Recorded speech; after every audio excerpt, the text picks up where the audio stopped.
En 3 mois, la moitié des jeunes cocotiers avaient disparu, brûlés par un soleil sans mémoire. Pourtant, 2 ans plus tard, des milliers d'arbres dressent leurs feuilles sur 3 provinces du Burkina Faso, preuve que la persévérance peut faire reculer le sable. Ibrahim Traoré regarde ces champs comme on observe un rêve devenu méthode. Chaque goutte d'eau comptée, chaque graine suivie. Comment un désert apprend-il à retenir la pluie? Ce projet n'était pas né pour l'image ni pour les discours officiels, mais d'une simple conviction. Si un arbre peut vivre entre le sel et la tempête, alors le peuple du Sahel peut apprendre au désert à respirer. Le pari semblait absurde. Faire pousser un arbre né de la mer dans une terre de poussière. Pourtant, derrière chaque plan fragile se cachait une promesse, celle de transformer la survie en continuité.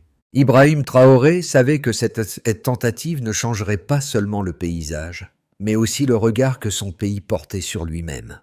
Car au Burkina Faso, la sécheresse n'est pas qu'une saison, c'est un souvenir collectif, une frontière mentale qu'il fallait franchir.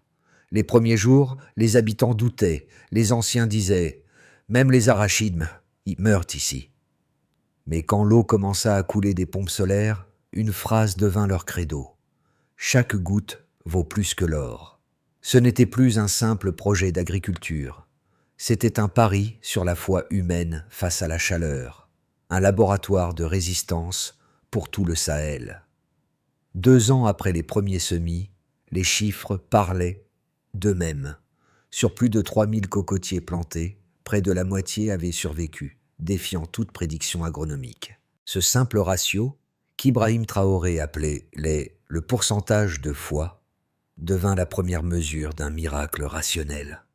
Au départ, le projet cocotier du Sahel n'était qu'une expérimentation menée le long des berges craquelées de la rivière Mahoun. Les pompes solaires hésitaient, le sol refusait l'eau, et le vent brûlait plus fort que les prières. Pourtant, dans ce décor d'échecs annoncés, un rythme nouveau s'imposa, celui de l'eau qui ruisselle sur le sable, le son ténu de la persévérance. Les villageois, d'abord curieux, restaient à distance, observant les ingénieurs de Bobo Dioulasso mesurer l'humidité et consigner chaque goutte dans leur carnet. Peu à peu, la science et la croyance se sont mises à dialoguer.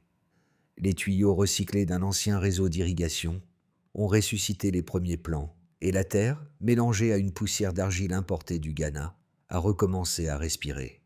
Chaque échec fut noté non comme une faute, mais comme une leçon. Quand enfin les pluies tardives arrivèrent, les jeunes filles se poussent, se redressèrent, tremblantes mais vivantes. Ce jour-là, un enfant cria dans le village. L'arbre de Traoré respire. La nouvelle se répandit plus vite que le vent. Des agriculteurs du Niger, du Sénégal et d'Égypte vinrent voir ces cocotiers improbables, notant leurs racines, touchant leurs feuilles. L'un demanda « Pourquoi des cocotiers ?» Et Ibrahim Traoré répondit simplement « Parce que dans un pays de soif, planter un arbre d'eau, c'est planter la foi. » À ce moment précis, la foi cessa d'être un mot et devient une méthode. Ibrahim Traoré n'était pas un visionnaire en quête de gloire, mais un homme de terrain qui croyait que la patience est une forme d'intelligence. Chaque matin, il traversait les rangées de jeunes palmiers en silence, notant l'angle des feuilles, la densité du vent, la couleur du sol. Autour de lui, des ingénieurs et des agriculteurs, souvent sceptiques au départ, avaient fini par adopter son calme méthodique. Sous sa direction, la plantation devint une école à ciel ouvert, où les villageois apprenaient à mesurer, à réparer, à documenter. Yacouba, un jeune technicien formé à Bobo Dioulasso, se souvient du premier jour où une pompe solaire a tenu 12 heures sans panne. Ce n'était pas une victoire technique, dit-il. C'était la preuve qu'on pouvait reprendre le contrôle de notre sol. Les femmes transportaient l'eau, les enfants déposaient la paille pour protéger les racines. Les anciens racontaient comment autrefois la pluie tombait chaque saison, et comment ils l'attendaient encore. Dans ces gestes partagés, naquit un langage nouveau, celui de la persistance collective. L'impact fut visible bien avant les récoltes. Le retour de la confiance. Des arbres de quelques mètres devinrent le symbole d'une survie organisée, et non plus subie. Comme le résumait Traoré lui-même, nous ne plantons pas des arbres pour prouver que nous pouvons vaincre le désert, mais pour rappeler que nous ne sommes pas faits pour disparaître. Tout commença par une rafale qui arracha les premiers plants, une bourrasque qui aurait dû sceller le destin du projet cocotier du Sahel. Mais au lieu d'abandonner, Ibrahim Traoré ordonna de renforcer les racines avec des fibres de coco recyclées, de couvrir les jeunes troncs d'un manteau de paille et d'utiliser la poussière de quai pour retenir l'humidité. Chaque défaite devint une variable, chaque erreur une donnée d'apprentissage. Le projet cessa d'être une expérience isolée pour devenir un laboratoire vivant de résilience. Pendant les 3 premiers mois, plus de la moitié des arbres moururent. Les survivants, brûlés mais debout, continuèrent de pousser dans un silence obstiné. Quand la pluie revint, elle fut accueillie comme une bénédiction, mais aussi comme une épreuve. La terre, longtemps assoiffée, ne savait plus absorber l'eau. Les équipes durent creuser des canaux de dérivation, recycler les anciens conduits d'un projet d'irrigation abandonné et réorganiser la plantation autour de bassins de stockage. Sous la direction de Traoré, une nouvelle discipline émergea. Tout devait être mesuré, noté, corrigé. Chaque plant portait une étiquette indiquant son taux de survie, sa croissance, sa résistance au vent. Les habitants, d'abord spectateurs, devinrent acteurs. Les femmes tissaient des filets d'ombre avec les feuilles sèches. Les enfants suivaient les gouttes qui s'écoulaient des pompes solaires, apprenant à compter le temps en litres d'eau plutôt qu'en heures. Puis vint la première floraison. Des noix vertes, petites mais brillantes, apparurent sous un ciel encore poussiéreux. Les villageois se rassemblèrent pour voir ce miracle modeste. Un vieil homme murmura : « Nous avons vécu trop longtemps dans la couleur du sable, j'avais oublié ce que signifie le vert. » Ce jour-là, la foi des habitants dépassa celle du fondateur. Les journalistes locaux arrivèrent, suivis par les caméras étrangères. On demanda à Traoré : « Pourquoi des cocotiers, quand tout le monde parle de céréales résistantes à la sécheresse ?» Il répondit sans hausser la voix : « Parce que pour vaincre le désert, il faut planter quelque chose qu'il ne comprend pas. » Cette phrase devint le tournant. Le projet du Sahel passa de l'expérience à la vision. Et au milieu des dunes, un village naquit. On l'appela le village de la foi. 3 ans après la première plantation, les relevés officiels confirmaient ce que les habitants se savaient déjà. Le taux de survie moyen des cocotiers atteignait 47%, soit plus du double de la projection initiale fixée par les ingénieurs. Dans le même temps, la teneur en humidité du sol, mesurée chaque semaine, avait augmenté de 18% autour des bassins d'irrigation rénovés.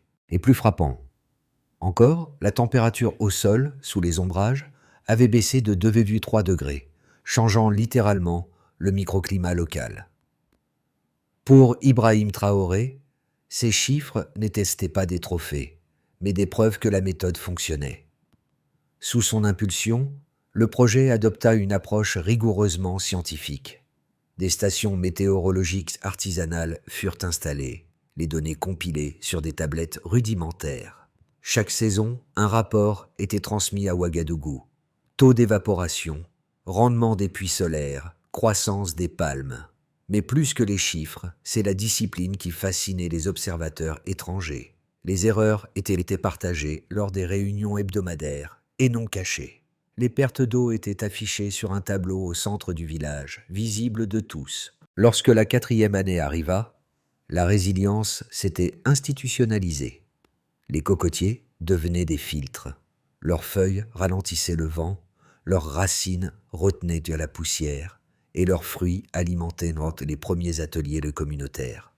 À Bobo Dioulasso, 2 mécaniciens à la retraite transformèrent d'anciennes presses à huile pour extraire la première huile de coco locale.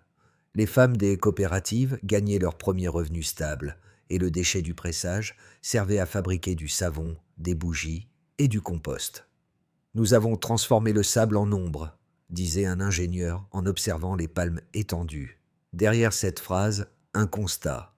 Le projet du Sahel avait cessé d'être une expérimentation pour devenir un modèle reproductible. Les scientifiques venus du Niger, du Tchad et du Soudan repartaient avec des carnets pleins de notes et une seule phrase en tête. La sécheresse n'est plus une fatalité, mais une variable à maîtriser. Avec le succès grandissant du projet, deux visions s'opposèrent. La première, portée par des économistes et des investisseurs étrangers, voyait dans les cocotiers du Sahel une opportunité commerciale. Exporter l'huile, créer une filière régionale, transformer le désert en marché. La seconde, défendue par Ibrahim Traoré et les communautés locales, insistait sur une idée plus simple, ne pas transformer la foi en produit. Les débats furent en vif. Certains affirmaient que sans capitaux, le projet ne pourrait s'étendre, ni résister aux sécheresses à venir. D'autres rappelaient que l'esprit même de l'expérience reposait sur l'autonomie, pas sur la dépendance. Lors d'une réunion sous les palmiers, Traoré aurait dit « Si nous laissons l'argent dicter la croissance, nous perdrons le sol avant même qu'il ait guéri. » Des chiffres vinrent nourrir la controverse. Les coopératives montrèrent déjà une rentabilité locale de 12%, preuve qu'un équilibre entre solidarité et l'économie était possible. Mais l'enjeu dépassait les bénéfices. Il s'agissait de redéfinir la valeur du progrès. Les partisans de Traoré plaidaient pour un modèle lent mais stable, fondé sur la transmission du savoir, la maintenance partagée et la propriété collective des puits. Finalement, une charte fut adoptée. Aucune ressource issue du projet ne pourrait être vendue sans que la moitié des revenus serve à financer l'eau, l'éducation ou la régénération du sol. Ce compromis transforma la tension en apprentissage. Les investisseurs prudents restèrent, ceux en quête de contrôle partirent. Et dans ce tri naturel, le projet trouva sa cohérence. Les cocotiers, désormais matures, se balançaient sous le vent comme pour rappeler la leçon. La vraie force d'un arbre ne vient pas de sa croissance rapide, mais de la profondeur de ses racines. Le miracle n'était pas l'arbre, mais les mains qui l'avaient planté. Cette phrase, répétée par Ibrahim Traoré à la fin de la 4e année, résumait tout. Le désert n'avait pas été vaincu, il avait été apprivoisé. Autour du bosquet principal, des réservoirs souterrains tapissés d'argile gardaient désormais 6 mois de pluie. Quand le vent soufflait, les murs tressés de feuilles de cocotiers pliaient sans rompre. La nuit, les familles rassemblaient les coquilles tombées pour en faire du charbon fertilisant. Chaque geste, brûlé, broyé, réutilisé, tissait une boucle de vie. Les déchets devenaient ressources, la perte devenait leçon. Des visiteurs venus du Niger, du Ghana et du Mali observaient ce système de survie intégré. Irrigation, compost, énergie, artisanat. Tous notaient la même évidence. Ici, la modernité ne venait pas des machines, mais de la discipline collective. Sous les palmiers, l'Afrique n'attendait plus les solutions, elle les inventait. Et dans le silence chaud du Sahel, Ibrahim Traoré comprit que la durabilité n'était pas une science, mais une fidélité. Les années suivantes virent s'installer 4 transformations majeures. Pour les agriculteurs, d'abord, les récoltes locales ne dépendaient plus exclusivement des pluies saisonnières. Les cocotiers, en créant de l'ombre et de l'humidité, avaient permis la culture de légumes et de céréales entre leurs rangées. La diversification fit bondir les revenus moyens de 35%, tandis que la migration vers le nord diminua. Les familles restaient, les écoles reprenaient vie, les marchés redevenaient bruyants. Pour les artisans, l'effet fut aussi profond. Les ateliers de transformation de Bobo Dioulasso se multiplièrent, produisant huile, savon, cordages et même planches isolantes à partir des fibres de coco. Les femmes, autrefois cantonnées aux champs, devinrent gestionnaires de coopératives. Certaines formèrent d'autres villages à la gestion comptable et au commerce équitable. Ibrahim Traoré répétait souvent « La dignité commence quand le travail d'une main nourrit celle de l'autre ». Pour la nation, le changement se mesurait dans le ton des conversations. Les radios locales parlaient d'agriculture et de coopération, non plus seulement de politique. Les conseils communautaires géraient les pompes, l'eau, les semences. Une gouvernance horizontale, née du besoin, remplaçait lentement la bureaucratie. Le projet devenait un modèle de gouvernance écologique, non décrété, mais vécu. Enfin, pour la région, l'impact dépassa les frontières du Burkina Faso. Des délégations du Niger, du Tchad et du Mali vinrent étudier ce qu'elles appelaient la révolution verte du désert. Les Nations unies évoquèrent un laboratoire africain de résilience climatique. Et pourtant, Traoré restait prudent. Si l'abondance n'est pas partagée, elle devient un nouveau désert. Aujourd'hui encore, les cocotiers du Sahel bruissent d'un langage que les chiffres seuls ne peuvent traduire. Ce ne sont pas des monuments d'orgueil, mais des preuves vivantes que la foi et la méthode, réunies, peuvent refonder un pays. L'avenir du projet cocotier du Sahel se dessine aujourd'hui selon 3 trajectoires possibles. D'abord, dans le scénario de continuité, la continuité maîtrisée. Si les conditions climatiques restent stables, les plantations actuelles devraient étendre leur couverture de 15% d'ici à la prochaine saison des pluies. Les revenus agricoles locaux progresseraient d'environ 10%, consolidant le modèle communautaire. Dans ce cas, le projet poursuivrait sa lente expansion, sans perte d'identité. Ensuite, dans le scénario le plus favorable, la convergence régionale. Les accords de coopération signés avec le Niger et le Tchad permettraient la mise en réseau des bassins d'irrigation et la mutualisation de l'énergie solaire. Le Sahel deviendrait une ceinture verte interconnectée. Les jeunes formés par les centres de Banfora et Degou mèneraient l'autour et les nouveaux chantiers. Le Burkina Faso deviendrait un pôle de formation en régénération climatique, prouvant qu'un pays du Sud peut devenir fournisseur de solutions. Enfin, dans le scénario le plus difficile, la tension des ressources. Si les sécheresses s'intensifient et que les coûts de transport continuent d'augmenter, les coopératives risquent une réduction de 20% de leur capacité productive. Les stocks d'eau, déjà fragiles, deviendraient la variable d'ajustement de chaque village. Traoré prépare déjà ce cas. Création d'un fonds de réserve, d'une banque de semences et d'un réseau de partage intercommunal. Le leadership, dit-il souvent, consiste à préparer les autres à continuer quand tu n'es plus là. Ces 3 chemins ne sont pas des prédictions, mais des invitations à la vigilance. Entre patience et adaptation, le Sahel avance, un arbre à la fois. Sous les palmiers du Sahel, le projet a cessé d'être une histoire d'ingénieur pour devenir une histoire d'humains. Les marchés, autrefois silencieux, bruisent de voix nouvelles. Les femmes, en vendant l'huile ou les savons produits localement, financent la scolarité de leurs enfants. Les jeunes, au lieu de migrer vers le nord, apprennent à transformer, à concevoir, à enseigner. Chaque récolte est devenue une célébration de la dignité retrouvée. Une mère de Banfora résume cela simplement. Nos fils ne courent plus après le travail. Ils le construisent. Les écoles, soutenues par le projet, utilisent que les plantations comme terrain d'expérimentation pour enseigner les sciences et la gestion du sol. Des enseignants parlent désormais de biologie du climat, pas seulement de géographie.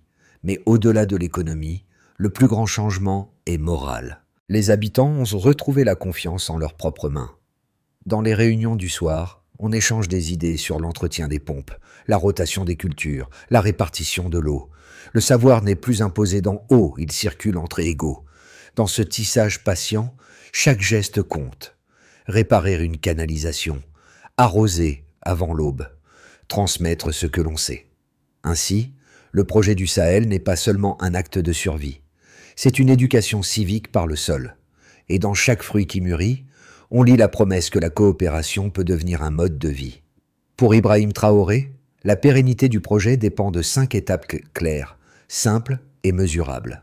Pour commencer, renforcer les réservoirs souterrains existants et en construire 20 nouveaux d'ici la prochaine saison sèche. Chaque bassin doit garantir 6 mois d'autonomie en eau, avec suivi communautaire. Puis, former une nouvelle génération d'agronomes issus des villages. Les centres de Banfora et d'Eugou accueilleront 100 apprentis, chacun chargé de replanter au moins 10 cocotiers à son retour. En troisième lieu, créer un fonds de continuité alimenté par les revenus des coopératives. Ce fonds financera l'entretien des pompes et les réparations urgentes, sans attendre les aides extérieures. Ensuite, développer une plateforme numérique pour mutualiser les données climatiques locales et anticiper les sécheresses. Les relevés quotidiens de température et d'humidité seront accessibles à tous les villages partenaires. Enfin, consolider la gouvernance partagée. Chaque communauté élira 2 responsables, un technicien de l'eau et un coordinateur des récoltes chargés de rendre compte publiquement. Traoré le répète souvent, « La terre est éveillée, mais nous devons rester éveillés avec elle. » Ce plan n'en est pas une promesse, c'est une méthode pour que le rêve survive à ses fondateurs. Et dans le murmure des feuilles, chaque pas en avant semble dire « La continuité est notre plus belle récolte ». Au crépuscule, Ibrahim Traoré marche seul entre les cocotiers, caressant l'écorce d'un arbre qui a survécu à toutes les sécheresses. Autour de lui, les feuilles bruissent comme une prière basse. Chaque arbre semble porter la mémoire des mains qui l'ont planté. Chaque goutte d'eau tombée ici a le goût du courage. Il repense au premier jour, à la poussière, au doute, à la solitude. Ce qui était une expérience est devenu une identité. Le Burkina Faso, autrefois défini par sa soif, respire désormais à travers ses palmes dressées. « Un arbre, dit-il, est le drapeau le plus honnête qu'un pays puisse élever. » Et ce drapeau n'est pas celui d'un homme, mais d'une idée, celle que la liberté commence quand une nation apprend à se nourrir elle-même. La nuit tombe, chaude et calme. Au loin, les champs de cocotiers s'étendent comme un collier de lumière verte. Chaque tronc, chaque ombre raconte la même histoire, la même histoire. La foi qui persiste devient racine. Aujourd'hui, le vent qui traverse les palmiers et du Sahel porte une autre odeur, un mélange de sel, de terre et d'espérance. Les habitants marchent plus lentement, conscients de ce qu'ils ont bâti. Chaque fruit, chaque fibre, chaque goutte d'huile raconte une même histoire, celle d'un peuple qui a choisi la patience plutôt que la plainte. Ibrahim Traoré parle rarement de victoire. Pour lui, le véritable succès réside dans la continuité, quand les enfants arrosent les arbres que leurs parents ont plantés. Ce projet n'est plus une expérience, c'est un symbole partagé, une promesse vivante que le désert n'est pas une fin, mais un commencement. Et vous, d'où regardez-vous cette transformation? De Ouagadougou, de Paris ou de n'importe où, votre attention est déjà une semence. Commentez d'un mot ce que cette histoire évoque pour vous. Foi, patience, renaissance. Car l'avenir du Sahel se cultive autant dans les champs que dans les consciences.